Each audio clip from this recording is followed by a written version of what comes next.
Good morning, my dear children. How are you? Hope you are all doing well. आज हम क्या करेंगे? Gulliver इन Lilliput इस chapter के, इस लेसन के जितने भी क्वेश्चंस हैं वो आज हम करने वाले हैं। सभी रेडी हो? चलिए स्टार्ट करते हैं। हम देखते हैं इसमें क्या क्या प्रश्न आ रहे हैं और उसको हम कैसे कैसे इनके आंसर्स को हम लिखने जा रहे हैं। रेडी? तो चलिए सभी अपनी नोटबुक्स लेकर तैयार हो जाइए और हम अभी स्टार्ट कर देते हैं। तो पहला प्रश्न क्या है, जरा देख लीजिए। हमारा पहला प्रश्न ये देखिए, आंसर द फॉलोइंग क्वेश्चन। ठीक है, यानी कि निम्नलिखित प्रश्नों के आंसर्स लिखिए, उत्तर। पहला प्रश्न क्या है हमारा? पहला प्रश्न है, what was the name of the sailor? What was the name of the sailor? यानी कि सेलर का नाम क्या था? हमने पढ़ा है कि the name of the sailor was Gulliver. Name of the sailor was Gulliver. अगला प्रश्न, name the island Gulliver reached after the storm. यानी कि उस आइलैंड का, उस टापू का नाम बताइए जो गुलिवर जहां पहुंचा था, इसके बाद, वो भयानक स्टॉर्म के बाद, भयानक तूफान के बाद वो कहाँ पहुंचा था। तो उसका आंसर हम कैसे लिखेंगे? Lilliput was the island where Gulliver reached after the storm. यानी कि कहाँ क्या था, कौन सी जगह थी वो? उस जगह का नाम क्या बताया था? उस जगह का नाम है लिलीपुट, है ना? Lilliput was the island where Gulliver reached after the storm. चलिए अगला प्रश्न, what were the people of Lilliput like? यानी कि जो लिलीपुट के लोग थे वो कैसे थे देखने में। What were the people of Lilliput like? तो कैंसर लिखेंगे। हमें पता है the people of Lilliput were very tiny. कैसे लोग थे वे लोग? वे बहुत ही छोटे छोटे मनुष्य थे, है ना? Very tiny.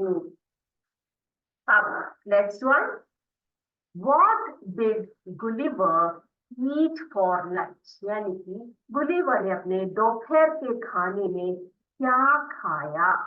तो आंसर उसका गुलिवर एट, है ना? Ate, Gulliver ate. क्या खाया उसने?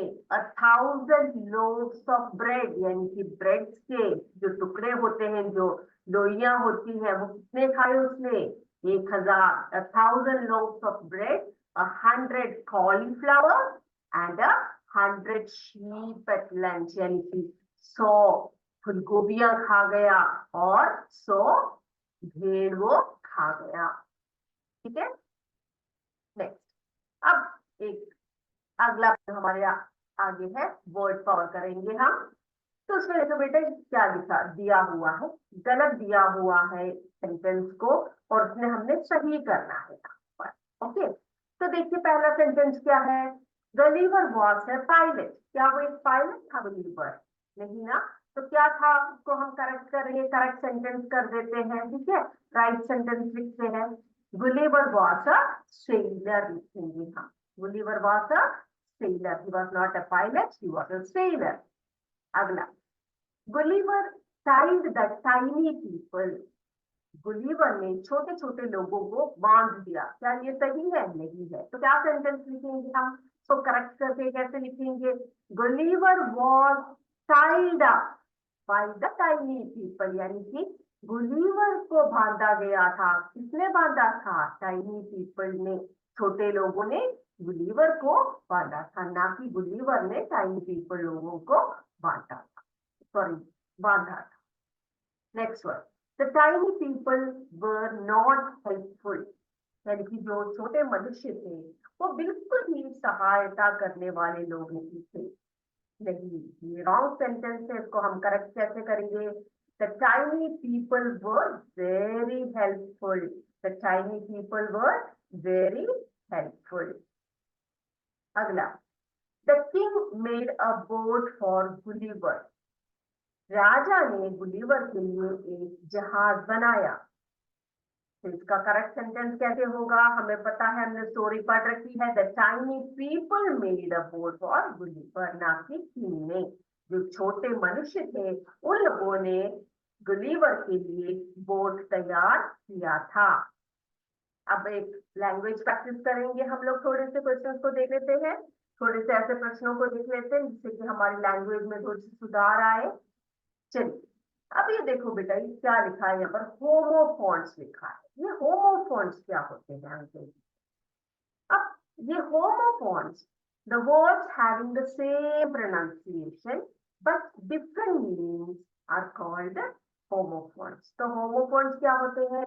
homophones वे शब्द होते हैं जो उच्चारण उनके एक जैसे होते हैं, ठीक है, जैसे दो वर्ड्स है उनके एक जैसा उच्चारण है, एक जैसे स्वर में बोला जाता है, लेकिन उनके मतलब, उनके मीनिंग्स जो होते हैं वो डिफरेंट होते हैं, उन्हीं को हम होमोफोन्स कहते हैं। क्या कहते हैं उन्हीं को? उन्हीं को हम होमोफोन्स कहते हैं, ठीक है। तो एग्जाम्पल्स देख लेते हैं लोग। ये देखो यहाँ पर क्या दिया हुआ है, यहाँ पर एच दिया है और एच दिया, दोनों के स्पेलिंग अलग अलग है ना, लेकिन हम दोनों को क्या पढ़ेंगे, इन दोनों को ही हम क्या पढ़ेंगे, इन दोनों को ही हम एच पढ़ते हैं, EIGHT और ATE, लेकिन इनके मतलब अलग। देखिए एट यानी कि 8 होता है, एट यानी कि खा गए, है ना, खाया या खा गए, खा चुके। तो हम देखते हैं सेंटेंस कैसे बनाएंगे। There are 8 rooms in our school. क्या बोला गया है? हमारे जो स्कूल है, हमारे स्कूल में कितने रूम्स हैं, बोल रहे हैं हमारे स्कूल्स में, हमारे स्कूल में कितने रूम है बेटा? हमारे स्कूल में 8 रूम है। कितने रूम है? 8 रूम है। तो अब अगला वर्ड देखते हैं, एट। इसका मतलब क्या हुआ? इसका मतलब हुआ एट यानी कि खा गए, है ना। तो यहाँ पर हम कैसे लिखेंगे कि एट ऑल द मैंगोज, यानी कि वो सारे मैंगो, सारे आम खा गया। तो मतलब समझ में आ गया इन दोनों को, इन दोनों वर्ड्स की मतलब समझ में आ गया सबको, एट और एट।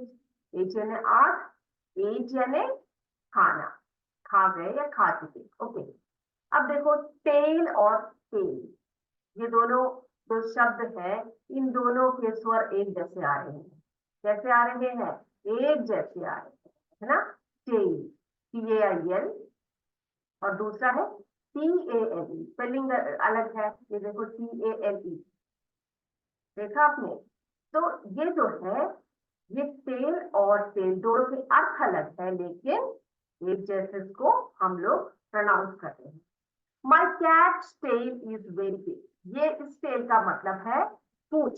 तो मेरे जो कैट की जो टेल है, यानी कि पूंछ है, वो बहुत सुंदर है। अब इस टेल का मतलब क्या है? इस टेल का मतलब है कहानी या स्टोरी, ठीक है।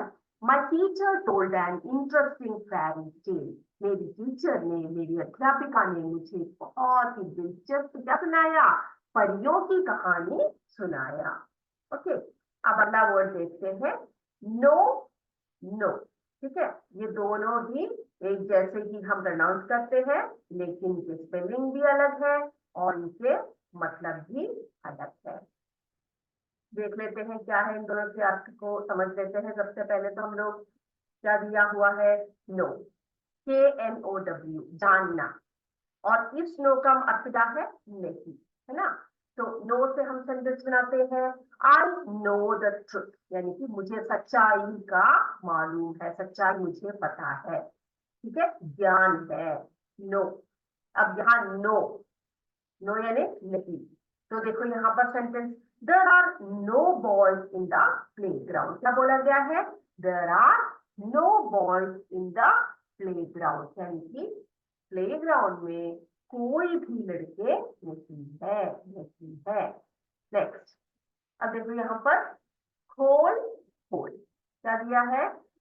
HOLE एक होल है और WHOLE एक होल है।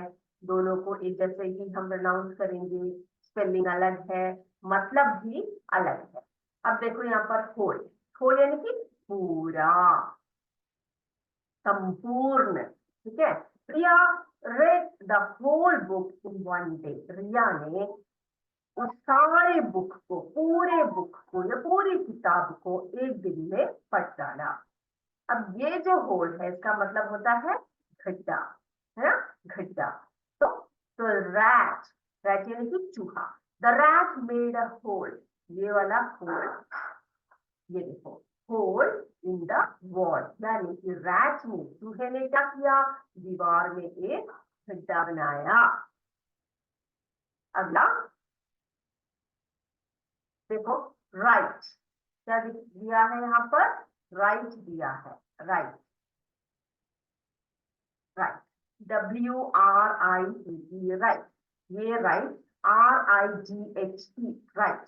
तो ये जो राइट है इसका मतलब पहले देख लेते हैं, इसका मतलब है लिखना, WRITE लिखना, RIGHT यानी कि सही, ठीक है, बिल्कुल सही बोलते हैं ना, यू आर एब्सोल्युटली राइट बोलते हैं। तो राइट, इसे सेंटेंस कैसे बनाएंगे हम लोग, I want to write a letter, I want to write a letter, I want to write a letter, मैं एक पत्र लिखना चाहती हूँ।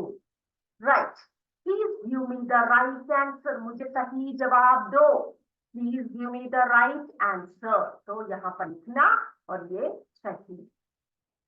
नेक्स्ट सी, देखो स्पेलिंग इसका, सी का स्पेलिंग देखो, पहले वाले सी का स्पेलिंग देखो क्या है, CSEE दिया है और दूसरा CSEA दिया हुआ है। इसका मतलब है देखना, SEE का मतलब है देखना, SEA का मतलब है समुद्र या सागर।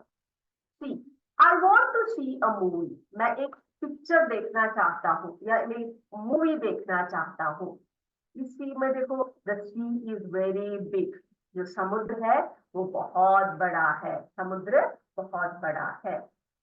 अब क्या करना है, अब अगले प्रश्न में देखिए क्या करना है हमने, frame questions for the given statement using what, when, why and word. तो हमने कुछ क्वेश्चन बनाने हैं, आंसर्स हमें दिए हुए हैं, ठीक है, तो हमें आंसर्स दिए हैं, हमने क्या करना है, हमने प्रश्न बनाने, उत्तर हमें दिए हुए हैं लेकिन हमने क्या करना है, हमने उनके आंसर्स लिखने हैं, सॉरी क्वेश्चंस बनाना है, ठीक है। तो चलो बनाते हैं।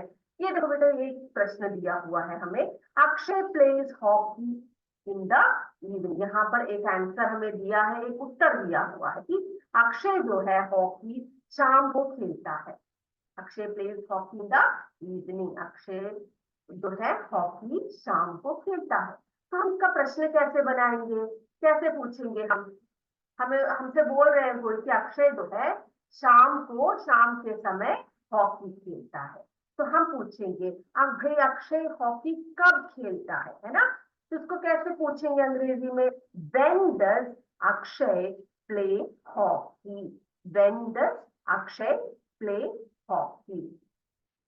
अगला, अगला देखो यहाँ पर दिया गया है, क्या दिया है देखो, अगला दिया है Shalu's box is in her bag, क्या बोला है, Shalu's box is in her bag, यानी कि शालू की जो बॉक्स है, जो पेटी है वो उसके बैग में है।